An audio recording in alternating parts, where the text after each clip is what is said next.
விருதுநகர் மக்களவைத் தொகுதி தேமுதிக வேட்பாளர் விஜய் பிரபாகர் அருப்புக்கோட்டை அருகே தமது தந்தை விஜயகாந்த் பிறந்த ராமானுஜபுரத்தில் பிரச்சாரம் மேற்கொண்டார்.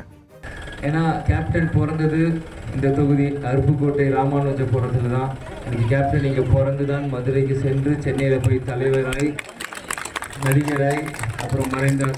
நான் இன்னைக்கு சென்னையில் கேப்டன் மறைவுக்கு அப்புறம் எனக்கும் அந்த மதுரைக்கான பந்தம் முடிந்துடும் நினச்சேன். ஆனால் நான் சென்னையில் பிறந்து மதுரைக்கு வந்து இன்னைக்கு விருதுநகர் தொகுதி வேட்பாளர் வந்து இன்றைக்கி அருப்புக்கோட்டையில் ரொம்ப முன்னாடி இருந்து பேசுகிறது நமக்கான பந்தம் என்றைக்குமே முடியாது. இது காலத்துக்குமான இருக்க பந்தம் இல்லைன்னு தெரிய வருது.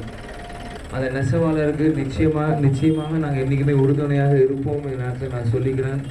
இன்றைக்கி வந்து இங்கே நெசவு தொழில் ஜாஸ்தியாக இருக்கிறனால கண்டிப்பாக ஜெயிச்சு வந்ததுக்கப்புறம் இங்கே அருப்புக்கோட்டையில் ஒரு ஜவுளி பூங்கா ஆரம்பிக்கிறதுக்காக எல்லா விதத்தில் திட்டங்களையுமே பகுதியில் வந்துட்டுருக்கோம். கண்டிப்பாக அதை செஞ்சு கொடுக்க முடியும். இந்த நேரத்தில் நான் சொல்லிக்கிறேன். முடியாது என்பது முட்டாளுக்கு சொந்தமானது, முடியும் என்று அறிவாளிக்கு சொன்ன கேப்டன் சொல்லியிருக்காரு. நிச்சயம் நம்மளால் முடியாதுன்ற எதுவுமே இல்லை. 2 முறை நீங்கள் காங்கிரஸ் வேட்பாளர் வாக்குகளை கொடுத்தீங்க. 10 வருஷமாக ஒரு ஆட்சியில் உட்கார வச்சு எம்பி உட்கார வச்சு அழகு பார்த்தீங்க 10 வருஷமாக. ஆனால் மக்களுக்கு என்ன செஞ்சார்னா மிகப்பெரிய ஒரு கேள்விக்குறி. இன்றைக்கி இந்த விருதுநகர் தொகுதி முழுவதுமே பாராளுமன்ற தொகுதி முழுவதுமே அவ்வளோ விஷயங்களையும் நம்ம கொண்டு வந்து மக்கள் பயன்பாட்டு கொண்டு அவ்வளோ விஷயங்கள் இருக்குது. கண்டிப்பாக ஒரு இளைஞனா ஒரு படித்தவனா இன்றைக்கி நான் முன்னிருந்து வந்தேன்னா கேப்டன் ஒன்று சொல்லுவார், இந்த மக்களை தங்கத்தட்டில் வச்சு தாளாட்டணும்னு சொல்லுவார் எங்கள் அப்பா. அவர் சொல்லுக்கு இலக்கணமாக இருந்து இந்த விருதுநகர் வாக்காளர் பெருமக்களை தங்கத்தட்டில் வச்சு தாளாட்ட எனக்கு ஒரு வாய்ப்பை கொடுங்கன்னு தான் நான் கேட்குறேன். நிச்சயம் என்னால் செய்ய முடியும்.